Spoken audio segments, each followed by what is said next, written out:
And the latest, Australian police have said that at least 12 people have been killed in the shooting at Sydney's Bondi Beach in what they are calling a targeted anti-Semitic terror attack.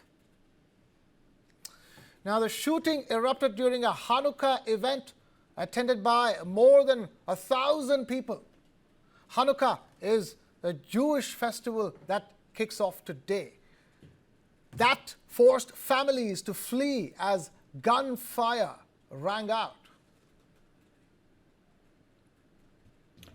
This afternoon, there has been a devastating terrorist incident at Bondi at the Hanukkah by the Sea celebration. This is a targeted attack on Jewish Australians on the first day of Hanukkah, which should be a day of joy, a celebration of faith. An act of evil anti-Semitism, terrorism that has struck the heart of our nation.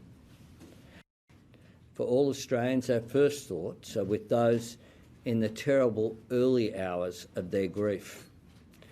We are also thinking of everyone being treated for their injuries, and many of whom are alive right now because of the courage and quick action of the New South Wales Police and the first responders who rushed to their aid, as well as the courage of everyday Australians who, without hesitating, put themselves in danger in order to keep their fellow Australians safe. An attack on Jewish Australians is an attack on every Australian, and every Australian tonight will be, like me, devastated on this attack on our way of life. There is no place for this hate, violence and terrorism in our nation. Let me be clear, we will eradicate it.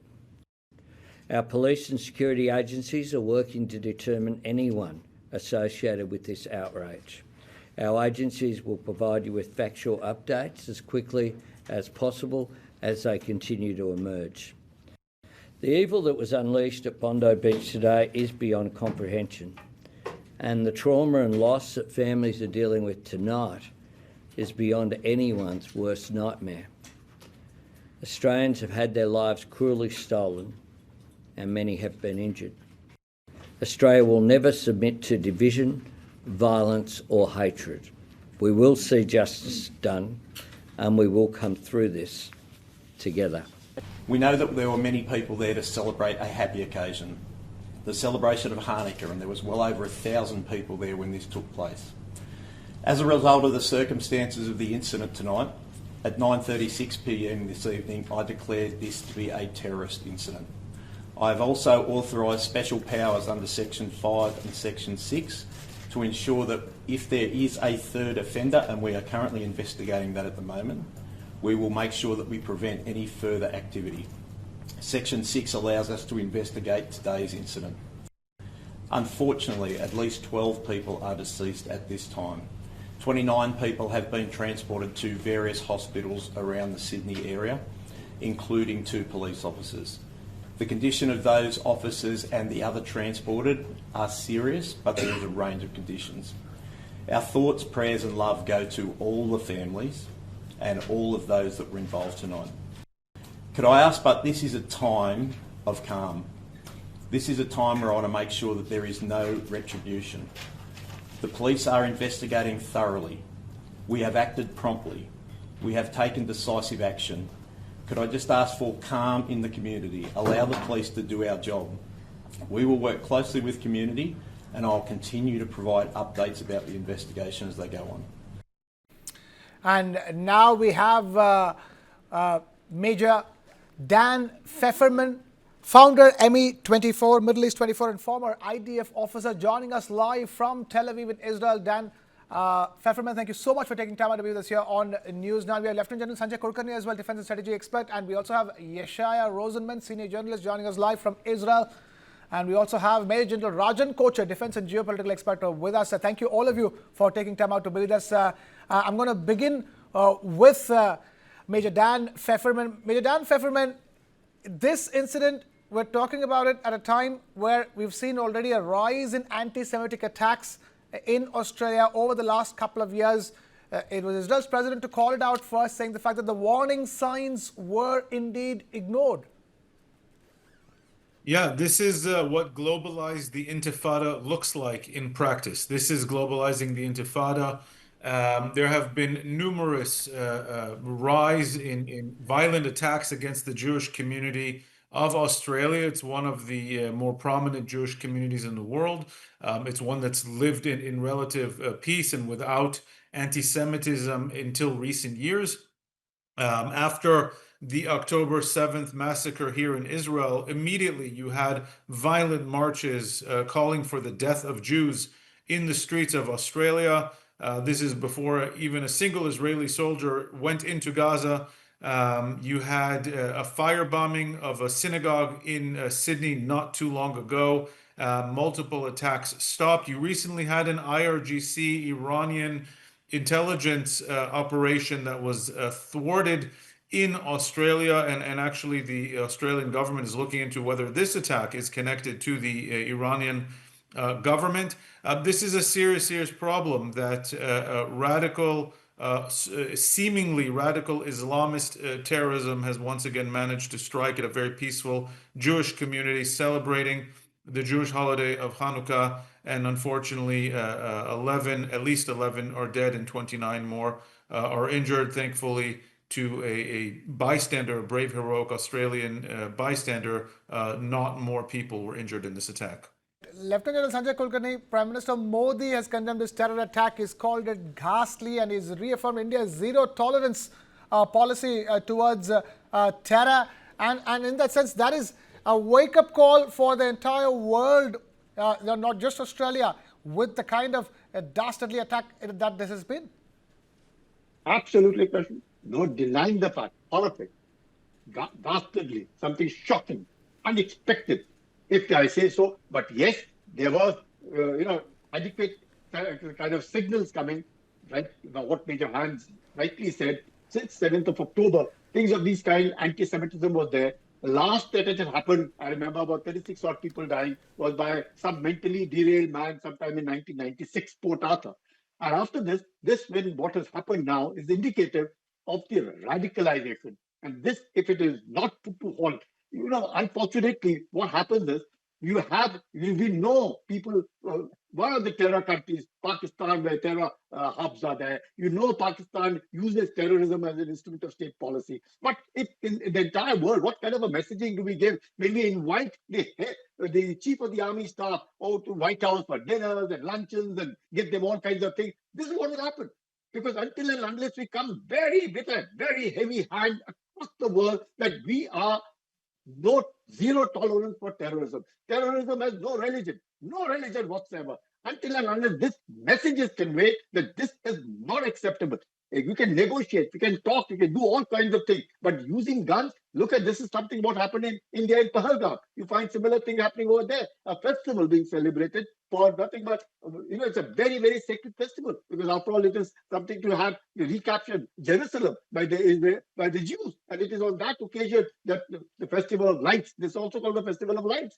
And this is what happens on that particular moment. I think it's dastardly. It's something that the entire world must just not condemn it, but must take steps to ensure that these kind of incidents don't happen again and again. And especially anti-Semitism is not expected at all, because Australia knew, you heard Major Dan say very well, Australia knew what happened immediately after the 7th of October 2023. And despite that, if no steps are being taken, what is this indicative of? Appeasement is not an answer, Christian. Appeasement is not an answer. Strict action and ensuring, because of course when the Australian Prime Minister Howard was there was a strict national policy on guns. You can't possibly be taking guns even after 1996. About 6.5 lakh guns but either surrendered or passed over and ensured that these incidents don't occur. But here enough, again, look at all this, what's happening. Yeah.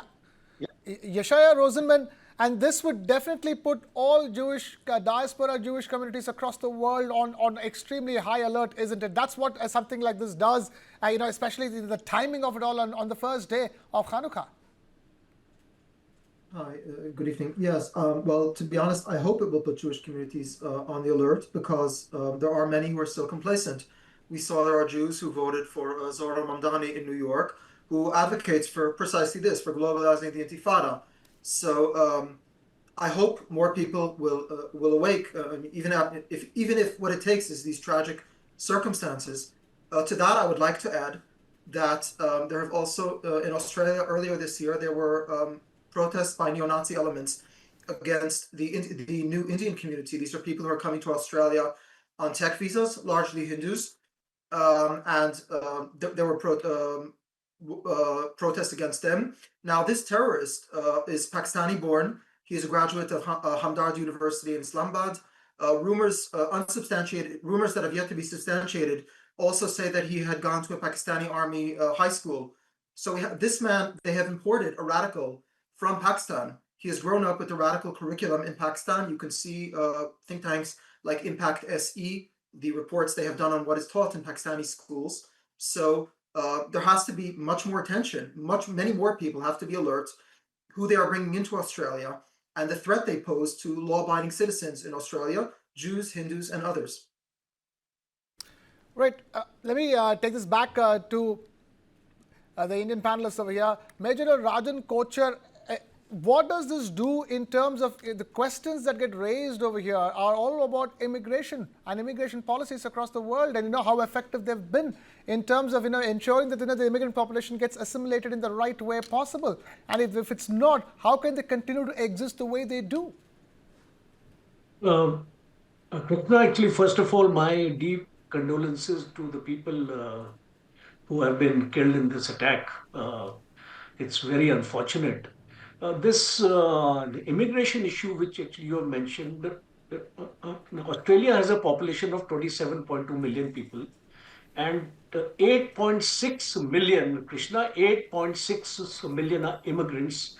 It constitutes 31.5% of the population of Australia. And Jewish population is almost 1.2 lakhs in Australia, almost 0.5% of that population. And last year itself, in 2024, there were almost 6 lakh people coming to Australia on a temporary visa. So I think this immigration is a major issue because the entire demographic change is happening in countries. If you can imagine, 31.5% people in Australia have been born outside Australia. So it's a cause of concern for the government. The government has to frame sufficient safeguards when they carry out screening of the immigrants. See, the United States have already started doing that. Canada is doing that. France is also affected in this way, and Great Britain also. So we are seeing these countries, and uh, Yashaya has just made a very important statement that Pakistan has become an epicenter of terrorism everywhere. And when we talk about my terrorism and your terrorism, you know, it should be our terrorism, because terrorism is a problem which every country of the world must recognize, because we keep on emphasizing that Pakistan has got those terrorist groups, Lashkar-e-Toiba, Jaish-e-Mohammed, Azhar Mahmood, all these guys, Hafid, Sayyid, are actually living in luxury in Pakistan, and we have been highlighting this problem. But see, these countries like United States must recognize that it is a universal phenomena, and unless all the countries get together to combat terrorism, I don't think we'll be able to address this issue. And in this particular case, it is uh, glaring that uh, a weapon could be obtained by a person who is an immigrant. So that means that the issue of firearms, though in Australia I'm told that it's not easy to get a firearm, but in spite of that, I think the procedures can be circumvented by corruption, and all these aspects are omnipresent in all countries. So I think Prime Minister Albanese will have to take a deeper look at his immigration policy. He'll have to ensure, and especially we are seeing this incident, if you carry out analysis, major incidents are taking place in the uh, city areas like Melbourne and Sydney. Rural areas of Australia are not that much of you are affected, and the reason is because the people, these immigrants, are actually residing in these cities, Yeah. and they have been radicalized. There is actually extremism, anti-Semitism, all these things we have been hearing in Australia, Yeah, but I yeah. think the government has been ignoring it all the while. Absolutely. Major Dan Pfefferman, Australian government has been ignoring it. Means that all the Western nations watching it, all the other Western European nations watching it, which all of them have high immigrant population, all of them with which Israel needs to remind all these nations that it is their job and their responsibility to ensure all these nations which have huge Jewish communities as well, that they need to be protected. Please unmute yourself, Major. The Jewish community, as the previous panelist mentioned, is only about 120,000 people in Australia, and in most of Europe, the Jewish communities are quite small. I think what people need to be aware of is that whenever there is anti-Semitism, it's often largely detached from the Jewish community itself. It's sometimes vaguely attached to Israel, even though most of these people are not even connected to Israel. And the European countries, the Western countries, the places that absorb a lot of immigration need to realize that this is a scourge of extremism that starts with attacks on the Jewish community first and foremost, and it ends up with attacks on the broader population, trying to destabilize the population itself. And so, yes, they have an absolute, and they need to unwaveringly go after radicalism, radical networks, radical proponents of ideology, whether it's in mosques, whether it's in online forums, whether it's foreign cells from Iran or wherever it is infiltrating these countries, and just now, by the way, in France, a major Iranian intelligence network that was also radicalizing the population and working with local criminal and gang elements in order to commit violence was just uncovered by French intelligence. This is something that all Western countries need to be hyper vigilant about, and certainly to protect their Jewish communities, as who often tend to be the first victims in the broader struggle against these extremist actors. And lastly, these countries need to do something that they have been very lax on doing, and that's ensure, first of all, as Yeshaya said, who are they letting into their country? They shouldn't just be letting anybody into their country. And secondly, there doesn't seem to be a lot of effort to make sure that all migrants, from whatever backgrounds they are integrating into the country, are accepting the values of the country that they're immigrating into. Right. And rather not just coming in with their radical ideologies that then translate directly into violence against Jews, against women, against other groups, against people of the same religion who they might Right. disagree with. This is a total challenge that they need to confront much more aggressively and be much more hyper vigilant about. Right, Yeshaya Rosenman, I have to ask you this. How was something like this, a shocking, dastardly attack like this? How is it viewed, back home in Israel? What are the sentiments like at this stage? So many of these families have, family members living across the world, and this is the holy time for the Jewish community. It is Hanukkah. It's day one of Hanukkah. Jewish equivalent of Diwali, a festival of lights. Yes, and that was what was being celebrated. The Chabad rabbi, the rabbi that was killed, Rabbi Eli Schlanger, grew up in Israel, in North Israel in Tzfat. He went to the same class as the Chabad rabbi from Delhi. So yes, that is that's what's happening. The Prime Minister's office, and especially the Foreign Minister Gideon Sa'ar, and Minister for Diaspora Affairs and Combating Antisemitism, Amichai Shikli, have all condemned the Australian Prime Minister and the Australian government. They've all said that these warning signs were given to the Australian authorities, and they have done nothing. The original statement from the Australian Prime Minister, the written statement, failed to state that this was a terrorist attack, or that it was a Jewish event. None of that was said. And as Dan said beforehand, ever since October 7th and October 8th, protesters, many of them were on temporary permits in Australia, were protesting in front of the Sydney Opera House, shouting gas to Jews, openly calling for Jews to be killed. So these are not only clandestine terror networks from Iran, these are also people demonstrating out in the open. After this attack happened right now, there was 15 minutes of fireworks were shot, of firecrackers were shot from a Muslim neighborhood within Sydney. So there clearly are other supporters who have to be taken care of. And I'll also mention that the man who tackled the terrorist and neutralized him is also a Muslim. His name is Ahmed Al Ahmad. He's a fruit vendor in Sydney. So there are also people who have taken the other course and successfully integrated and internalized Australian patriotism and civil duty. So there is what to be done here by the Australian authorities, clearly.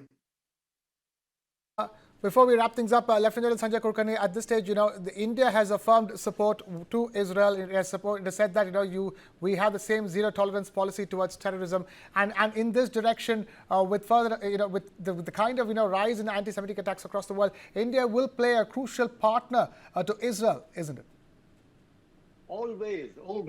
For a simple reason, India has all along been stating very clearly that the hub of terrorism is Pakistan. Even Israel has stated so in the UN Assembly. But notwithstanding all that, I must first compliment and hats off to that bystander who pulled the rifle off. I think it's fantastic. That's the way to respond and to kill people. It is not the 12 people have lost life. It's not that 29 are injured. They're wanting to scare 29 million people in Australia. And that's what they do all over the world. You cannot divide the world into believers and non-believers. Everybody has a right to exist and everybody has a way of living. I think that must be very clear to everybody, even though the Imam Association in Sydney have condemned this particular act which has happened there. Irrespective of that, I think it's very essential the world over, they must all stand united. Terrorism has to be fought unitedly. It is not that America realizes it after 9/11, when for years before India has been screaming that, look, this is what is happening the world over.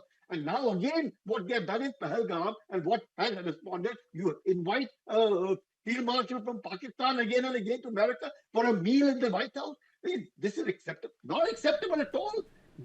We can't give a message. And the entire Europe is suffering. Everybody is suffering. India is, in any case, suffering, but the entire world is suffering. We need to stand united. And I'm glad the Imam Association of Australia has condemned this action. And everybody must condemn it. There's no denying that.